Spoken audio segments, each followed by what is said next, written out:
Armed with nothing but a 12-pound hammer and gunny sacks, the Buffalo Soldiers embarked on an extraordinary mission. They toiled through rain-soaked days and bone-chilling nights, battling treacherous lava fields and thick fog. Despite the harsh conditions, their unwavering determination and perseverance carved a path where none existed before, to the summit of Mauna Loa volcano. After the Civil War, the African American soldiers that had fought for the U.S. were retained in the Army, and they were put into 4 different units: the 9th and 10th Cavalry, and the 24th and 25th Infantry.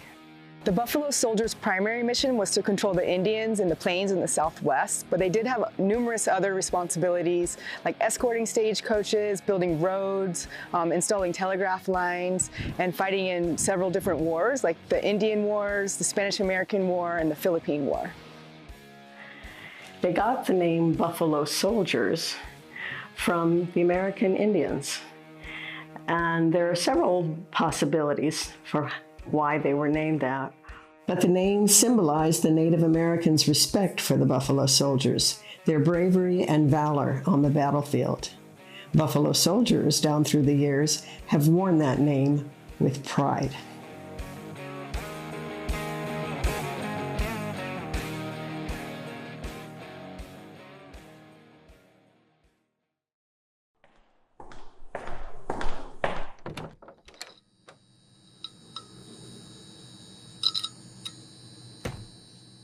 The dawn of the 20th century witnessed a convergence of interests that sets the stage for a monumental undertaking: the construction of a new route directly linking Kīlauea and the summit of Mauna Loa.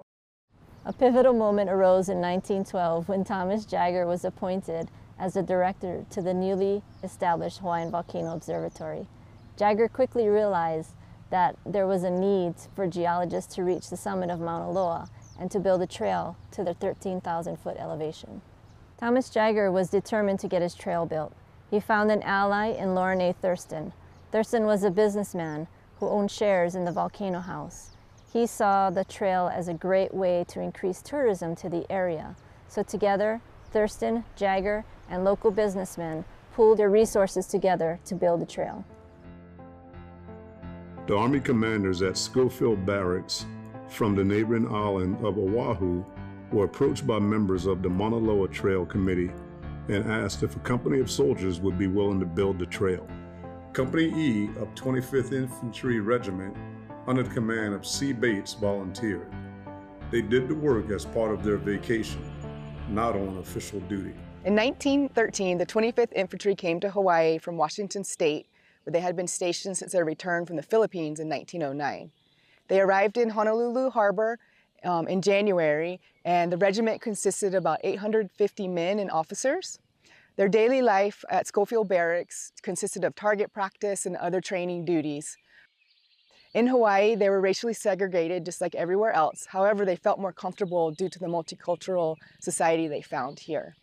And they participated in local parades and baseball games, and actually their team became pretty popular. It was called the Wreckers, and they were highlighted in a lot of different newspaper articles. In 1915, they came to Hawaii Island in October, where they constructed a trail all the way up to the summit of Mauna Loa.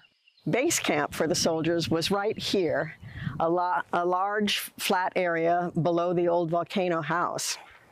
It was named Camp Filoon in honor of the lieutenant who came over here and did the survey for the trail.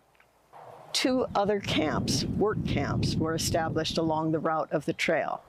The first was at 6,500-foot elevation. It was called Camp Bates in honor of their captain. The third camp was at Red Hill, an elevation of 10,000 feet.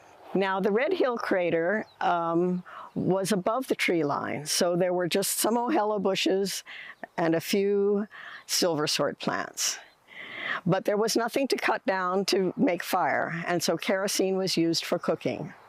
For water, there was a seep that ran water through the crater at Red Hill and was caught into some large cans and used for their drinking and cooking. The arrangement for the work was that Half the soldiers would stay here at base camp at any given time, and the other half would be working on the trail. This allowed the men some rest and recreation time while they were on the island. Unearthing the identities of the soldiers who toiled on the historic Maunaloa Trail proved to be a formidable challenge.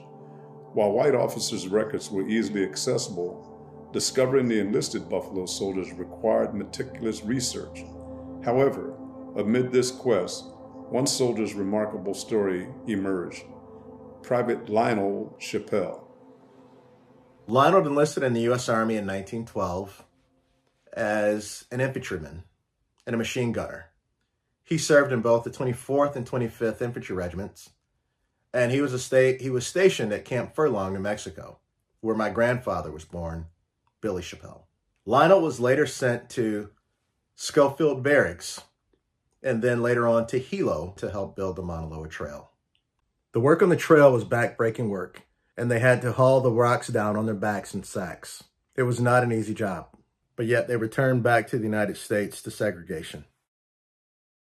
So upon seeing the trail and walking the trail, there seemed to be somewhat of an emotional connection to my great-grandfather, because that is work that he had done as part of a military unit that had been preserved through the ages. And not only was it memorable because of that, but also the significance of walking that trail as a commissioned officer, which would have been an extreme rarity in his time, because the segregated units were primarily led almost exclusively by white officers. Looking back on that, I'm glad that I had that experience to visit the trail and to see the hard work that my great-grandfather and his fellow Buffalo Soldiers put into building the trail.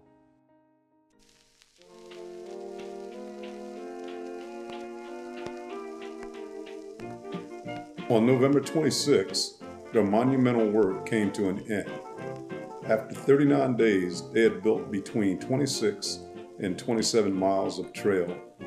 The Hawaiian Gazette reported that the trail was marked and flagged, ensuring future hikers safe passage.